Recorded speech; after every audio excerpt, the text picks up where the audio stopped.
He is Dublin born and Dublin bred. Cut him in half, you won't see red, you'll see white, orange and green. Pierce Big Bang O'Leary. How are you, sir? I'm good, Dave. I'm good. Did I get that right? You haven't got red blood, have you? It's all like Irish colours, right? It's green. Look at like this. later green. Green liquid. Green liquid.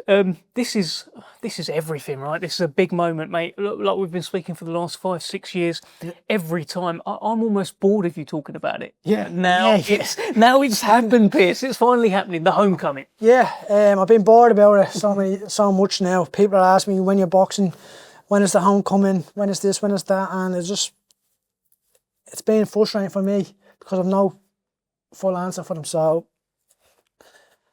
Frank made a promise to me, shook my hand, and here we are.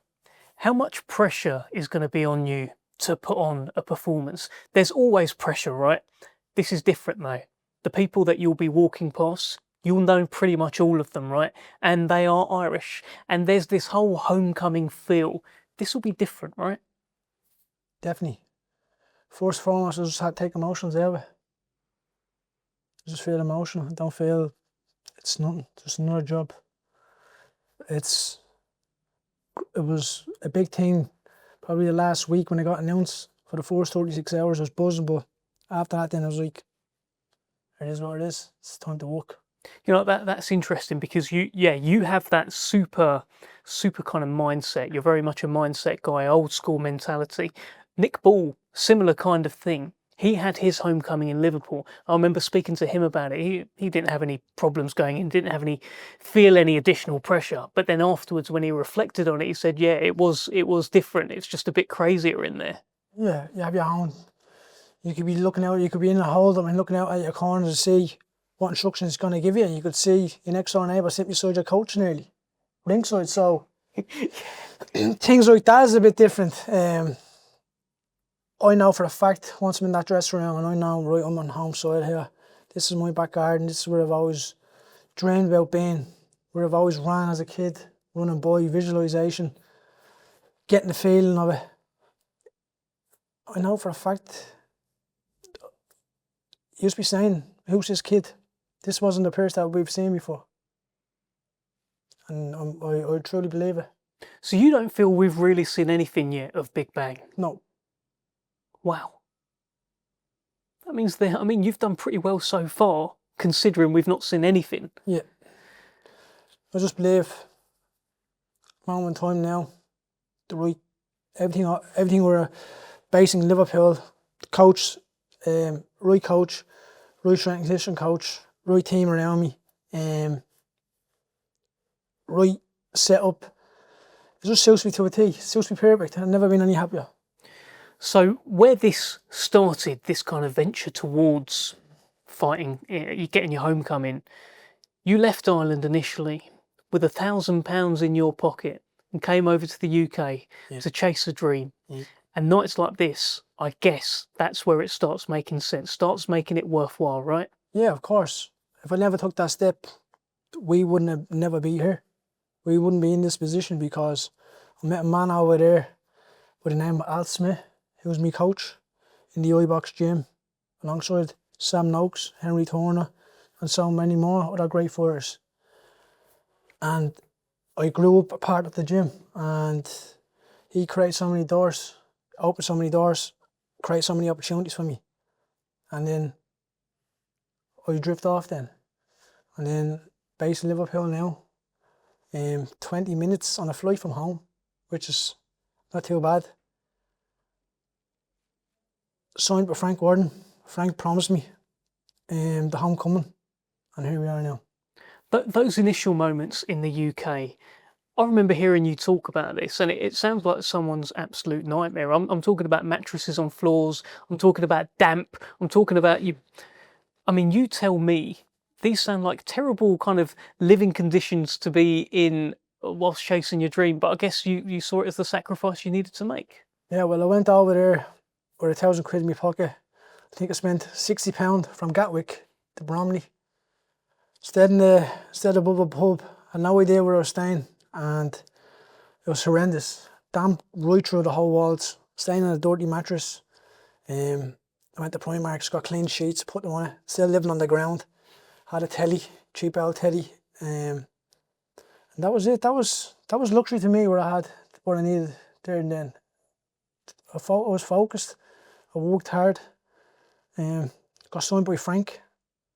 And then that's where we went then. We went on from there, and just more opportunities opened up for me. How did you maintain a kind of that dream? How did you maintain your motivation for that dream when you were quite up against it there? Yeah, I was going against the grain. I was going 20 years old or so? 20 years old. My missus only had our first baby, Jordan Covey, and at that time we couldn't fly back. So I was flying back, at go through Belfast, the UK, and then there was one time I left when she was only 3 weeks old. I didn't get back when she was 4 months old because of the fight being postponed, and I had to stay in camp and had to stay ready, because the date will come up upon you within weeks, within days, saying, yeah, you're fighting at the end of the week and blah, blah, blah. This is the fight date we got. So I hadn't got the luxury of going home and saying, nah, leave it. I'll wait till COVID is over. I needed to feed the family, and that's what I needed to do. So the sacrifice has been, it's been a lot. Yeah, it's been a lot. As I said before, if I made my debut at the Tree Arena, coming back now or fighting there again just wouldn't be as sweet. Yeah, this is sweet. I can see it. This is like 20 teaspoons of sugar in your cup of tea. This is what this is like. This is quite nice, this, and the people around it, and the vibe and everything that goes with it, everyone's buzzing. So Mark Chamberlain is the man who will be looking to turn your dream into a nightmare on March 14th. Very, very good fighter. Not so long ago, he was being talked about as, His Excellency's favourite fighter. Clearly, a very, very good fighter.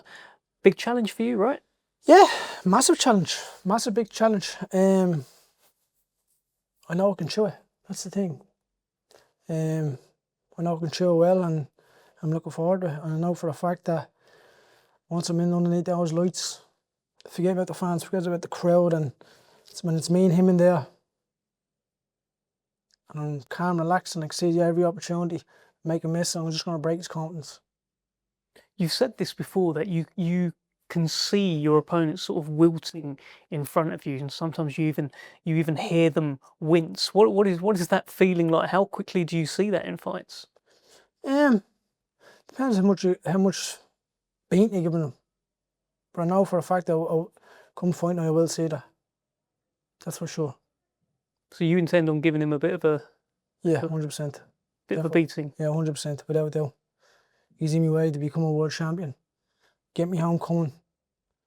There's people who was very close to me that haven't seen me fight as a pro. And now all of a sudden they'd be sitting ringside watching me. That's power alone, just to win the fight.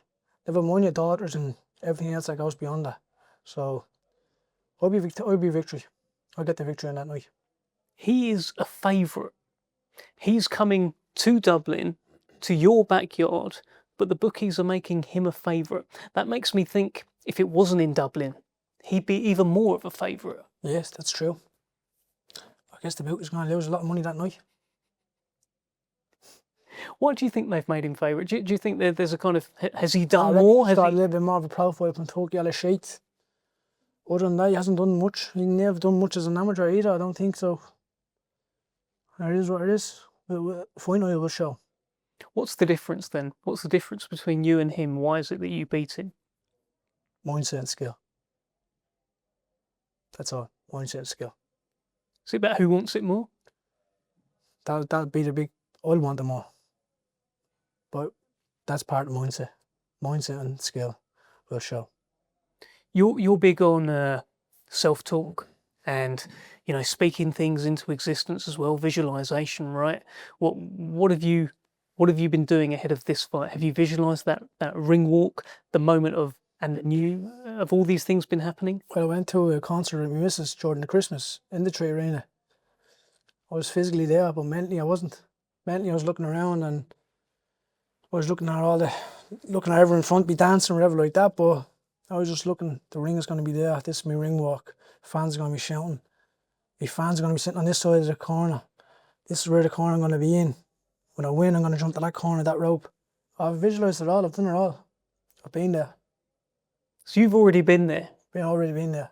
It's about going out and doing it. How proud are you to represent Dublin? That's a great question. That. As you know about the toughness and the roughness that I had to start my career. Coming back now, I'm quite proud. Yeah, I'm very proud. Very proud of where I came from and what I done and how much I'm at achieving now right now. It's going to be a special night, this, isn't it? 100%, definitely. I think once we crack it, it won't be an easy fight, it'll be a hard fight, but once we get the win, I think you'll be sitting in that seat for a lot more times. Just a final one. This is a wonderful belt that you can pick up, the IBO World Super Lightweight title. It puts you very much in the mix. You start looking around at the division. There's so many great fighters out there. We've just seen Dalton Smith pick up a belt. You know, there's Teofimo Lopez, Shakur Stevenson. What a division. Have you got eyes on other fighters as well? I was just going to, yeah, well, after Mark Chamberlain wants to get that world title, I want any one of them who's got a belt. I'll have a bargaining chip now. I can call myself a world champion. I can fight either one and unify. So, yeah, I'll be pushing my manager to work his arse off and that and make them fights happen. Okay, so when you take those glasses off, by the way, that's when we see Superman, right? So I'd say Superman. Well, I mean, so it's like the curtains open up and the different attitude comes, and they don't know this character yet, but this is the nice character now who you're speaking to. But when the glasses come off, you just don't want to be around me. Okay, I'd really like it if you just kept them on for the remainder of this interview, if that's okay. Yeah, that's fine. That's fine. There's no blood in here yet. Final one, Pierce. Prediction. I believe we get the stoppage. It's a big ask, but I believe we get the stoppage. Once I'm correct and once I'm calculated right, I believe we get the stoppage. Best of luck. Thanks very much, Jeff. Appreciate it.